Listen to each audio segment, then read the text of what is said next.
Hello to you there and welcome to another edition of Sport Views, a production of the Sport Company of Trinidad and Tobago and TTT Limited.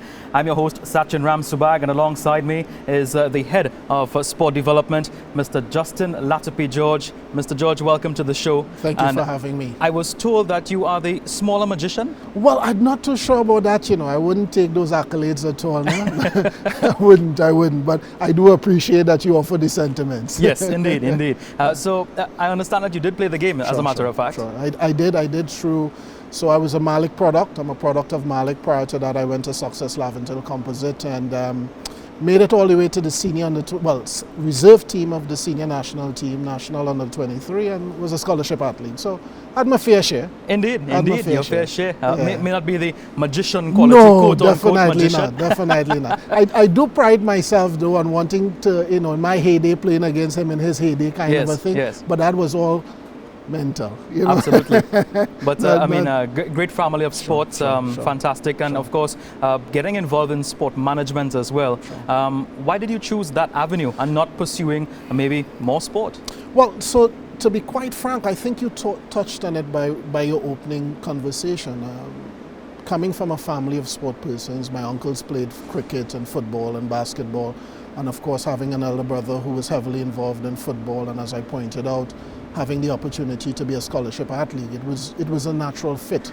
And having the experience of being an athlete for a period of time, you found that there was that natural pull towards wanting to have the educational part of it, ultimately to assist in making sport and the implementation of sport a lot better, supporting what is happening for the most part, and really wanting to see Trinidad and Tobago continue to reach to those highest heights. And how long ago did you start this journey of sport development? So it actually started in 2000. A very good friend of mine called me. He was home in 1999. He was home for the Christmas break, and we hadn't seen each other for a while.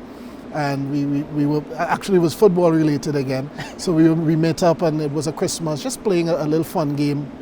And he said to me, look, I'm in a school and they're looking for a good defender, because I was a defensive player. They're looking for a good defender, and are you interested? And I said, well, let's discuss it. And a few months later, he called me, and the rest is history, as they say. And I got my first scholarship to Young Harris College, a very, very good junior college out of Atlanta, Georgia. It's 2 hours north outside of Atlanta.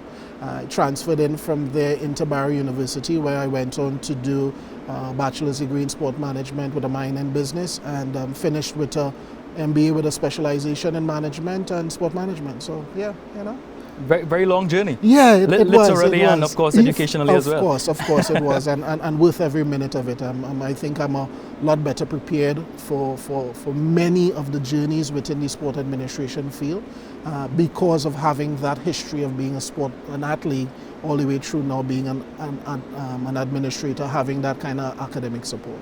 In all our interviews and all our conversations with many other persons from sport and many other places as well, we chatted a bit about the sport ecosystem. Sure. And of course sport development has a lot to do with it. Yes. As the head of the sport development unit, how difficult is this responsibility? So I would be very disingenuous if I said it was easy. The reality of sport development, it is not the bells and whistles of sport as we see it, and I'm saying we as the largest population of sports enthusiasts and those stakeholders in the industry. Sport development is one of the unsung but most important part of sport in general. It's really where you do your recruitment, your development, and many times we focus only on the athletes, but you're talking about the administrators, the officials, persons like myself who are supporting the implementation. The development is a continuous process from literally cradle to grave. But again, it's one of those things that it's not tangible, you don't see it. And the true gist of development is not really what we see in terms of winning World Cups and so on. It's the work that goes in before that to accomplish that, which you really don't see. But it's a significant investment that is necessary, and one that has to be sustained, one that has to be carried on in such a manner that allows all parties to really see what the big picture is and where you're going to. You will stumble along the way, because there's no true recipe that says if you do 1, 2, 3, 4, and 5, your results may end up being 6. It's not always that straightforward. But that being said, I think it's such an important part of all that we do that we cannot in any way stop doing it. It must be done, and it must be sustained in order for us to be successful. One of the directors that we had a conversation with earlier, in an early episode, Ms. Gordon, she said that from her experience, from long years of experience, many years, she said that she thinks the issue lies at the grassroots level in terms of funneling new future stars into the various sporting teams or national teams. In your role as that person who heads this development program, your eyebrows are jumping all over the place because it is a big task. Sure. And you know, how can you disagree with what Director Gordon is saying? Based on her wealth of experience alone, I think she is one of the persons who is most suited to speak to that, having been through this, seen it for a number of years, and now at this point in time sitting where she sits and passing that kind of advice on. And yes, it is not the simplest process, the transition from grassroots all the way to elite. But I think we also have to be cognizant that the focus of sport development is not simply for your next big athlete or administrator or official. You find that sometimes it's physical literacy. We are having the conversation ongoing about CNCDs and all these things of late. And the whole idea of physical education literacy being part of a person's life and lifestyle is a major component of sport development. But back to the point of the grassroots, yes, it is not the straightest route from grassroots all the way to elite, because as I said, things happen. You have the differences between boys and girls, men and women. You have all these dynamics that you're working with, and being cognizant that our role is as a facilitator. So you're working with a partner, which are the national governing bodies for sport, to develop that framework which ultimately leads to the success or accomplishing whatever your performance indicators are. Now, there are many sports that are various gender-dominated sport, be it netball or cricket as the case may be, but now we are seeing more neutral sports taking place. How is that interaction with the NGBs? Is it that you are speaking from your personal experience, from your years of being educated from a very prominent university, to gaining experience through the ranks and now being the person in charge of the development of sport? How do you interact with these NGBs to ensure that the elite happens? And I think being able to speak the language helps me. Again, having been an athlete, and though it's sport specific to football, the general processes remain the same. I'm able to quickly understand what is happening. Having also in my past life worked in an NGB, I sort of understand some of the internal dynamics. So it makes a conversation a lot easier. It makes that interaction a lot easier. But it will be remiss of me not to point out that I am supported by a very good team. My team does an excellent job. They have been working with those NGBs very closely. We continue to build those relationships, which are very critical, very much an open door. There's nothing as not being able to engage us to ask a question, which is part of our role. Speak with us. You know, let's hear your ideas. Let's think it through. Let's see how feasible it is, how practical it is in the face of where we are. And ultimately, once we agree, let's put together a proposal and engage the board. And I think we have seen a lot of dividends from that approach, and that has built trust. And of course, trust continues to be built as we move along. And again, as I pointed out, with a strong team, a very enabling bunch of NGBs who are willing to work with us, I think the sky is the limit. Now, please don't get me wrong. It's not an easy thing in all things considered today, but I believe we are well along the pathway towards building the type of relationship we need to build, very open, very honest, towards accomplishing that goal. And I believe once we stay on that pathway, we should see dividends. And again, these dividends, just to be clear, is not something we're going to see tomorrow or the day after. There may be some gains like that, but generally speaking, what we are talking about, consistency, performing at that high level, over a sustained period of time, and that takes some time. I think a lot of people in Trinidad, especially Trinidad and Tobago, they have the understanding or the belief that if you spend, let's say, $2 million in a particular sport, you expect to see the immediate reaction. But if you put that same $2 million in a fixed deposit in the bank, you're not going to see the dividends now. You're going to see it 5 or 6 years further down the road. And the concept remains the same. And you're now talking about the human dynamic, which is a lot more complex than simply saying, well, if I put this and put that, this is what's going to happen. That is not necessarily the case. Athletes go out, injuries happen. We're now talking a lot more about the mental development of athletes to get them generally ready to support all the hard work they are putting on the physical end. So you have all of that goes into it. So it's not always the simple equation of if I do this and do that, this is always going to be the result. And I think if we all understand that, we all appreciate it, we don't simply settle for substandard performances, of course, but we recognize that it takes some time and it takes some support, and I believe that's the key thing. If we understand it takes time, we understand that support has to be sustained from the stakeholders, spectators, us as government, etc., the NGBs, even when sometimes it looks like the chips are down. Mr. George, you touched on a very important point with the mental development of an athlete, and we've seen from the Olympic stage in June, July, August, now to coming on to the end of the year as we move into 2022, bubble fatigue and all these COVID-related things ongoing. As in your role as the head of the development, what is being done for these athletes? Because not all of them have been able to travel abroad and participate in their various sports. Some of them have been glued to their country. Sure. And I wish my department can take responsibility for what we are doing in that, but we cannot. I really have to defer to my colleague Tobias Otley, who's head of that elite athlete wellness component, which speaks to that mental health, that physiological, that psychological support that is necessary for the athletes.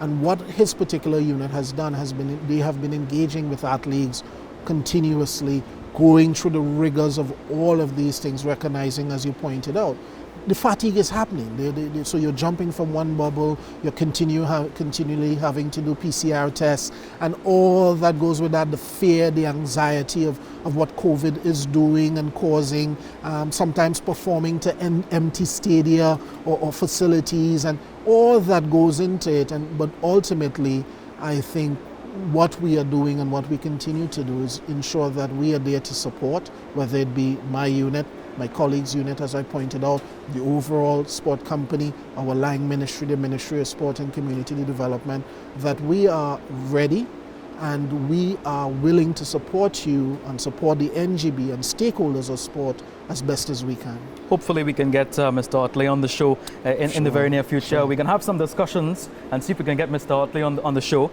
But you know, you made mention of an athlete performing to crowds, and we've seen and I've heard of many conversations from artists that yes, they're enjoying singing and performing virtually in front of a camera, but they do in fact miss the fans. Yes.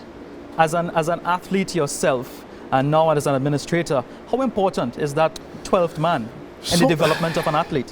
I think it's very important. I don't think there's an athlete who will sit and tell you that spectator cheering for you, even the ones who are not for you, giving you that fire, that inner fire to either want to make your fans celebrate or have the other fans cry, whichever one you want to do. And doing that, and I mean, I can't speak for how they're feeling now. I can only, I guess, impose myself on what it feels like or imagine what it feels like. But just as a stakeholder looking on, it's not the same. It's not the same. Yes, we are trying to get back to some semblance of that, but I think we are some ways off based on everything else that's happening. That being said, ultimately it is, as we pointed out, that mental part of it that you now have to focus on. Okay, let me execute the way I need to execute. Let me believe that the fans are there. And I know you would recall in the EPL some time ago, they were actually playing the sound bites behind just to create the atmosphere. That's how important it is. But while that being said, there are disciplines that specifically are quiet. So those athletes may be less affected. While it's quiet, they still have fans, but they may potentially be less affected because usually that sport is played in a sort of a quiet atmosphere, save and except tennis being an example at a point or something like that. Yeah? We live in a very unique period in our lifetime, very unique. I don't think any one of us could have predicted this happening. And now we've grown to accept it and making plans post and moving on into 2022. What are some of your goals as the head of the Department for Development moving on into 2022? So big for us is really accreditation and engagement. We have to ensure that we continue to engage the NGBs. It's, as you pointed out, it is really a different normal. One want to say a new normal, whatever, but it's a different normal. And we have to ensure that they stay on task, they stay planning, because now planning has become even more important than it was maybe 2 years ago. Oh yes. Right? So because things are so fluid, what ascertains now may change in 2 hours' time.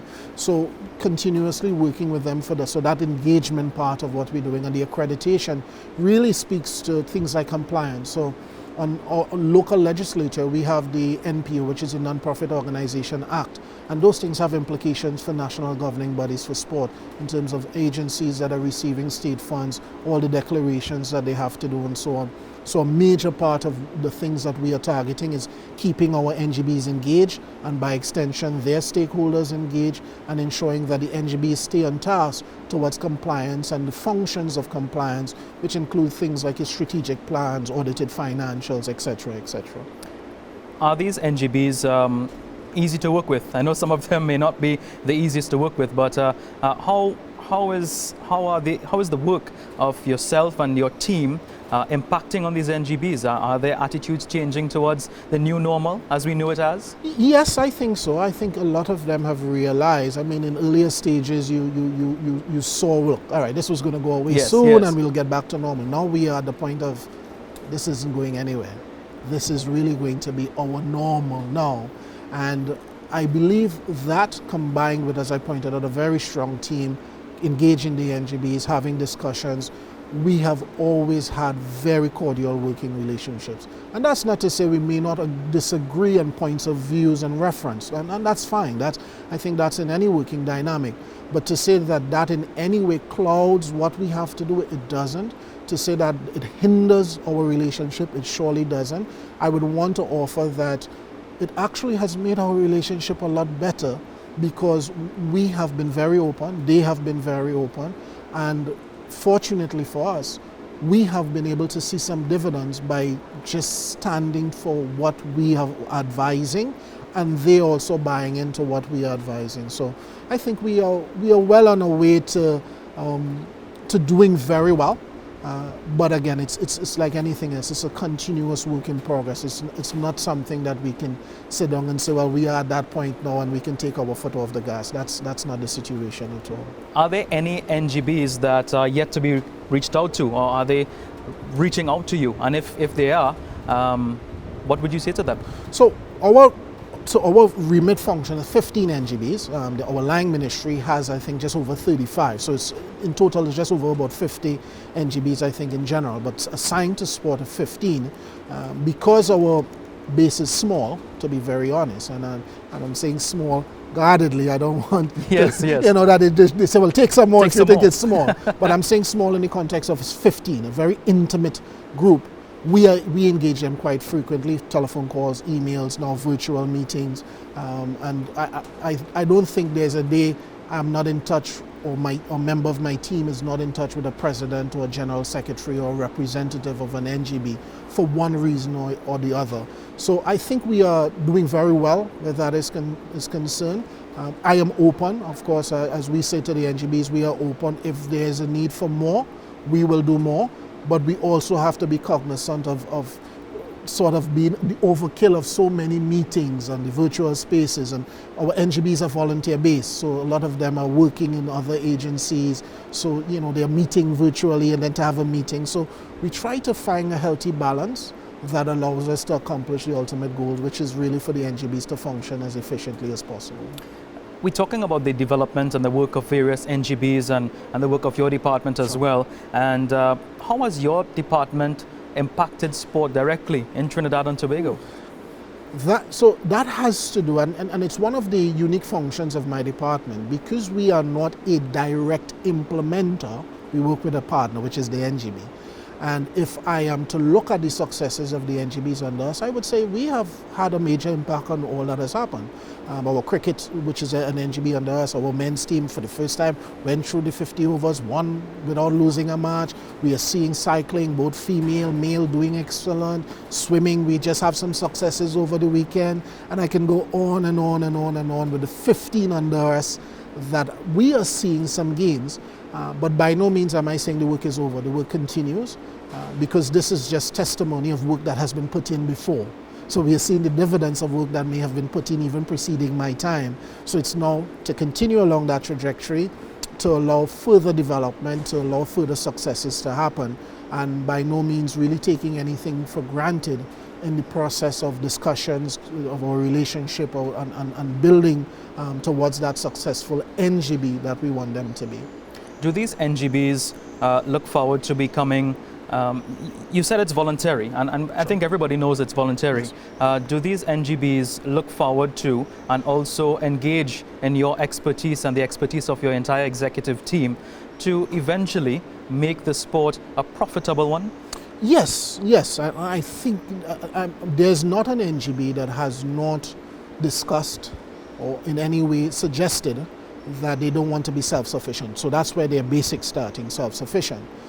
But I think we also have to be cognizant of the unique dynamic that we have a very small population of 1.4 million people, thereabouts, and the competing interests that may be out there, and all these things that go into it. So I believe we have to be very clear in what success means to an NGB, what self-sufficiency means from a books balancing all the way through being profitable in that sense. And a lot of that has to do with corporate engagement as well.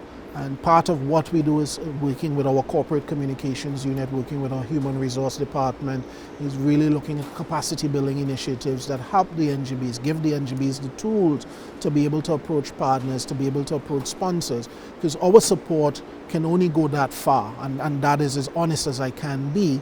And there are things that they now also need to go out and seek of their own.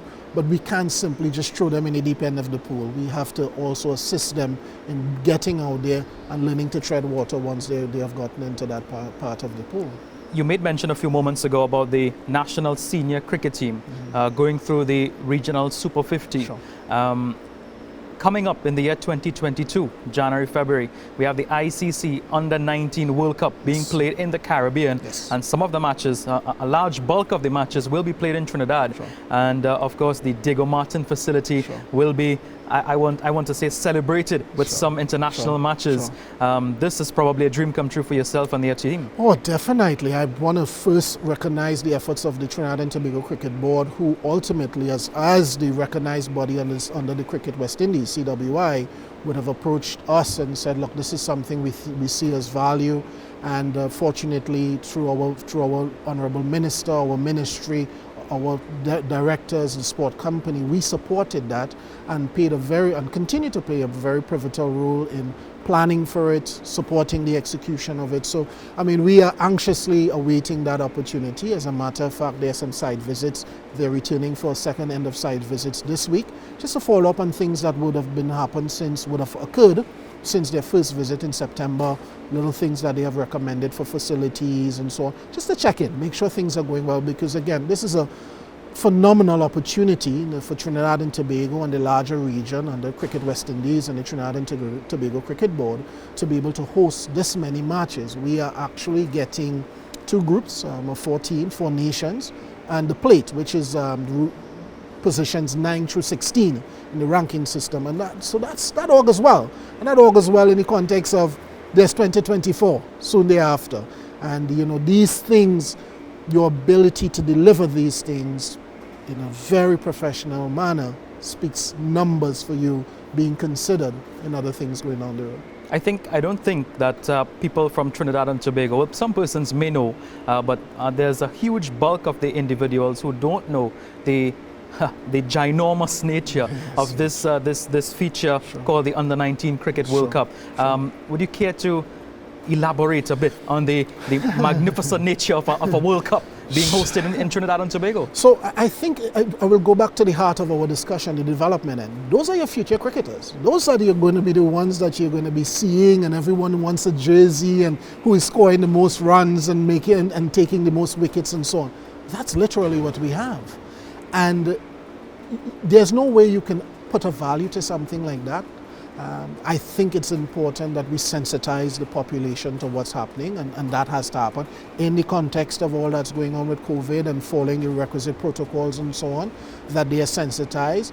And once they are sensitized and understand that, hey, these are your future cricketers, West Indies and the world at large, that you will be seeing in 2-3 years, really breaking all the records, etc., around the world. So that is how huge this is from a development perspective. And if we are speaking development and we are not hosting competitions like this, then I think it would be difficult for me to sit here and explain to you this is what we are doing. So we are anxiously, but at the same time patiently looking forward to delivering this project.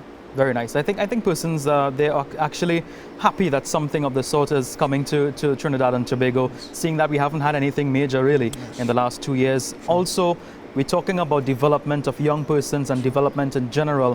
What about women in sport? Development is huge, it's happening. So, and here's the same thing with cricket. As life will have it, we are in discussions, and very early discussions, well, I shouldn't say very early, but we are in advanced state of discussions of a U19 cricket team coming to play a couple games against our team. Oh, that's interesting. Yeah, so those are the kind of things that we're working on behind the scenes. Again, very early discussions, very advanced discussions, but still at a sensitive stage. But that being said, those are the kind of things that we are doing, and we have to be guarded against how we approach it, because again, you have to get requisite approvals and so on. So it's not something we can just go out and say right away. But that being said, I draw the example because it is an important part of what we are doing. Future is Female has been a discussion by the TTOC and many other agencies of the representation of women and girls in sport. And that is a major component of what we do. And I think my department speaks testimony of that. I'm the only male in my department. Oh boy. I'm the only male in my department. That's a difficult position. And it really happened on merit. Purely on merit. But in the gist of our conversation, I can say to you that we are embracing that. The company is embracing the fact that women and girls are getting more and more actively involved in sport and the implementation of sport, the administration of sport. And I would love to believe that in my unit, there's a future leader sitting right in there. Who knows, whenever, in whatever field. And all have been actively involved in the industry.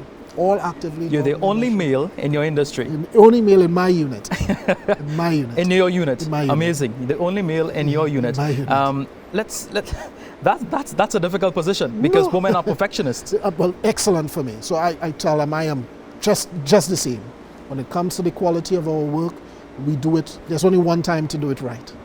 Only one time to do it right. After that, you're correcting. So let's get it right the first time. And the team, I'm happy, quite happy. Does that tie into some of your goals as part of your department, having more women involved in sport? Definitely. As I said, I think we just can't speak to it. We have to be it. We have to be it. We have to embrace it. And if we are not leading by example, then how can we ask others to do the same? But I really want to point out that they are there on merit. So it really was not matter, well, we are choosing a girl because, or a woman because the future is female. No, it was they showed the skill set that we were looking for, and thus far they have demonstrated the capacity to do the job. So we embrace that. I love how you emphasize that you are the only male in your executive, and I think persons are now getting to understand that, hey, females in sport, there is no stigma attached there. It's not because they have a different educational background or a different ability. They just simply want to be involved and be part of this great thing called sport development. Definitely, and as you pointed out, they are perfectionists. They look at key things, other areas that you may miss. And when you have that as part of your unit, you are better prepared to support. And that's ultimately what we do. We are facilitating, we are supporting. And if we are in a position to help, to support, and we have those fingers on the pulse looking at those key things happening and saying, hey, we need to tighten up here, we need to look at this there, we are well on the way to being successful in what we do. the year 2020, 2021 has been a year of change for all of us. Sure. We mentioned women, we mentioned the development of under 19s, of under 17s, various youth levels. What are some of the changes you would like to see in the sporting industry generally? So I really believe, I won't suggest there are changes. I would want to say consistency. Consistency is one of the necessary ingredients towards us being successful. And to accomplish that, it means that it's repetition of the right things over and over and over again. That being said, I also believe, and we are testimony to that again as a company, the sciences of the sport being embraced as well. The sciences of the sport has proven time and time again, particularly today. So one of the discussions we have in the industry is that we have been, Trinidad and Tobago has been boxing out of our weight class for many years. Whether for or against that argument is just simply to say that we have had numerous successes because of raw talent, raw ability and so on. The thing is that our neighbors, Barbados, Grenada, etc., are catching up with the talent. Let us say that for argument. The difference between, and has always been the difference between us and some of the bigger nations, the USAs and so on, has been that focus on those other skill sets, those other tools that guarantees consistency of performances. And there is no argument that can suggest anything else but the sciences of sport that complements your raw talent, that complements all of your development initiatives, helps your athlete to be as successful as they can be. Prevents a lot of injuries, helps them to be mentally prepared, ensure that they are getting the right nutrition, they themselves are understanding how to take care of themselves. Those sort of things are so very, very important. So those are the things I think I would want to see, maintain. I wouldn't say that they are major changes, but they are definitely part of our arsenal that needs to be more and more embraced and needs to be front and center to everything that we're doing. We're chatting with the head of sport development, Mr. Justin Latapy George, and we're talking everything. I was just made aware, he's the only male person in an entire female-dominated executive. That in itself is an achievement, as we discussed. But for persons wanting to become involved in sport, what advice would you give to them? Well, sport is a labor of love. Let me start by that. You have to love it. You have to be passionate about it. It has to be something. They say you don't want to work a day in your life, do something that you love. It has to be something that you love. That's the first thing. And I think that goes for any field that you want to get involved in. And on the heels of that, the important thing is ensuring that you have the skills to be able to succeed in it. Whether it's through the experience and through academics, combination of the two being very important towards you being successful. And that's what you have to look at. And we have a lot of the academic programs here, the UWI, the UTTs, etc., who are doing sport management. But don't just simply assume because you're doing sport management, you're going to get into sport. I mean, yes, it seems like a natural fit. There was a graduate from UWI, an engineer, and he was looking at sporting equipment. He was looking at the whole idea of the biomechanics of sport. So you have so many different fields, the business end, the sciences end, the nutritional end. I mean, you can go on and on and on. The general practitioner with a specialization in sport medicine. And you can go on and on in the different fields that are available. But I think generally, the key thing is being passionate about it. And on the heels of that, ensuring that you expose yourself to the academic development and the experience necessary to deliver professionally and competently in the sporting realm. I really wish we had more time, but I really want to get this point, your perspective on this point. Where do you see the NGB development within the next 6 months? I mean, it's a short period of time, but I'm sure you have some plans for that. Yeah, so those things, and as I mentioned, it has to be capacity building. That has to be the primary focus where we are. And again, you're looking at all that's happening with COVID, you're looking at everything else. It has to be capacity building. And capacity building, as I said, includes your athletes' development, your recruitment, through development of those athletes, physical education, literacy being part and parcel of that, though may be happening in a virtual sense, but still possible. You're also looking at the development of your administrators, your officials, your coaches, those things that we can do in the context of how things are operating today will be the important things to do over the next 6 months. But in such a way that, again, it's not overkill. It's not something that persons are logging in and not staying attuned to what's happening, because you have to be engaged in it. And I think those are the key things over the next 6 months, because that sets or continues to build on the foundation for when, as this normal, as we continue to be better equipped to deal with this normal, that when we get out into actually engaging in the fields and in the pools and in the gyms and so on, that we have the skill set to deliver at that level. As someone who has been involved in football for quite some time, I want to take you out of your head of sport development setting just a little bit. Many persons in Trinidad and Tobago and abroad as well, we have a huge Trinidad and Tobago diaspora belonging to many parts of the world. They're looking for answers for why our football team has not been performing the way it should have been, of the successes of the FIFA World Cup appearance in Germany. We haven't really seen a major development since then. What assurance can you give to them what the future has? Well, I won't divorce myself, my current position, because I think it is very important that the role we provide to all the NGBs, football included, which happens to be NGB under us currently, is given the support to be as successful as they need to be.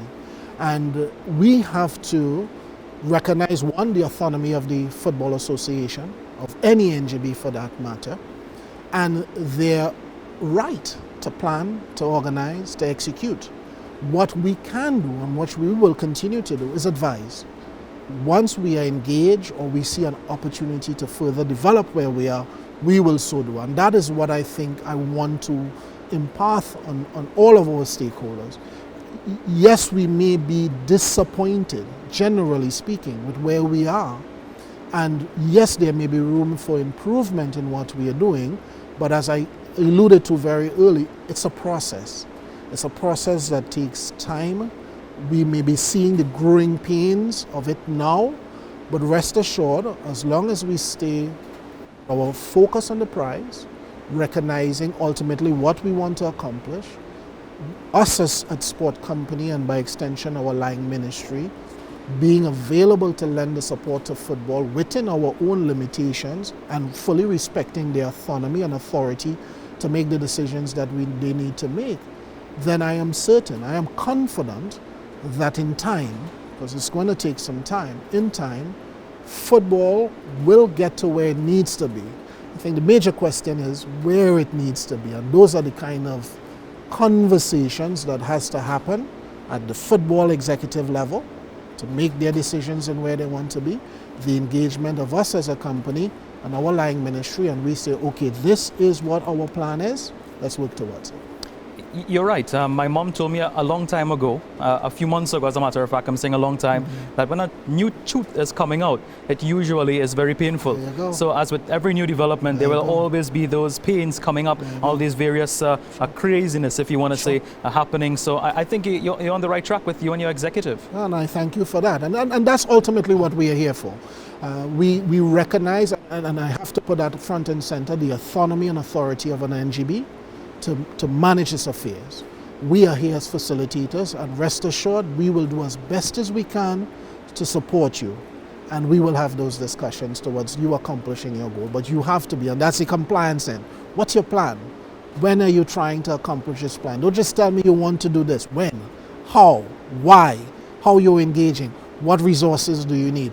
Let's get down to the nitty-gritty of those things, and it encourages the business part of sport, which is really important. And once we are having those conversations, we are focusing on that outcome, I'm confident that we will get there. But again, it will take some time.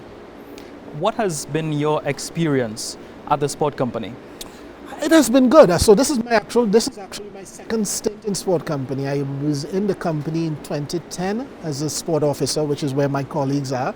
And this opportunity where I'm at as the head of sport development arose just about 2 years ago, a little shy of 2 years. I was successful enough, I was lucky enough to be the successful applicant.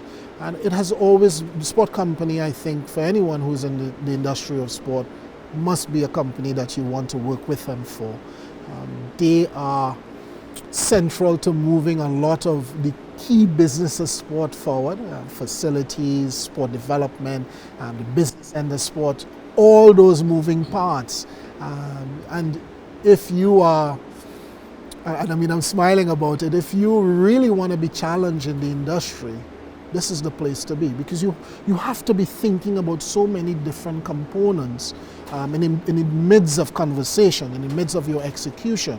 Who are the units you need to co-opt into programs and projects? And we have those units within our organization, and ultimately accomplishing that goal. So it continues to be a pleasure to be here. I look forward to a day's work with enthusiasm and excitement.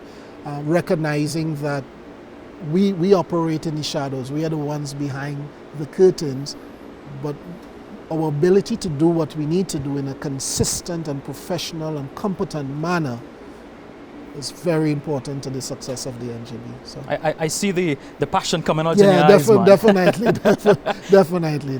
And I mean, your long years of experience is really coming out in this conversation, because you are telling me all about your journeys, about what you're currently doing, your future plans, and of course you're liaising with NGBs as well. And I think that's where the real development will take place, because the NGBs are the ones who take control of the grassroots level. Yes, sir.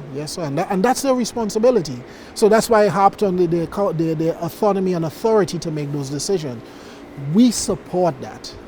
We can, of course, engage in the conversation. Look, you need to tighten up here, you need to do more there. But again, ultimately, we have to, guided by, of course, we have a policy under the National Sport Policy 2017 to 2027. So we are guided by that. But ultimately, the NGBs are that's where the rubber hits the road, to say the least, and we just support that by being the vehicle that helps them to do what they need to do. Just off the charts, if you want to put it this way. Sure. Are we ready to host the Under-19 World Cup? Definitely.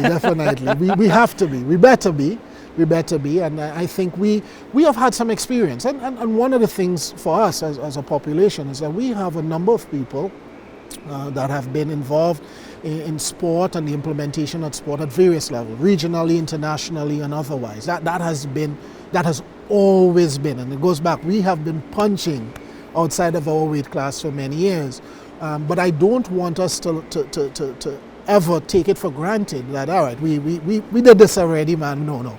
It is a process that we are ensuring we are dotting all I's, crossing all T's, now being particularly important for those conversations on the health end, for security reasons, facilities being ready, and I mean the whole list of things that goes with that. But as I pointed out, it really will be remiss of me not to identify the importance of the Cricket West Indies, the importance of the Trinidad and Tobago Cricket Board, the importance of our lying ministries and other ministries under the government of the Republic of Trinidad and Tobago to make this a success. Because we pull the parts together and we support the execution. Ultimately. And when you're talking development, I think that's a great development that will happen in the year 2022. Definitely. A wonderful note to end our show on. Trinidad and Tobago being one of the host nations of the Under-19 Cricket World Cup. I think that will be a kickstart or the shot in the arm for sport tourism as well. I know you will be very much front and center when this unfolds. Mr. George, I want to thank you very much for sharing some time with us and sharing your experience and your expertise with us all. Thank you so very much for the opportunity. Well, that's a wrap for today's show. Thanks for watching. We were chatting with the head of the Sport Development Unit, Mr. Justin Latapy George, and we talked everything sport. This is a production of the Sport Company of Trinidad and Tobago Limited in partnership with TTT Limited. I'm your host, Sachin Ramsabag. Stay tuned. We have more coming for you in the upcoming days. Bye for now.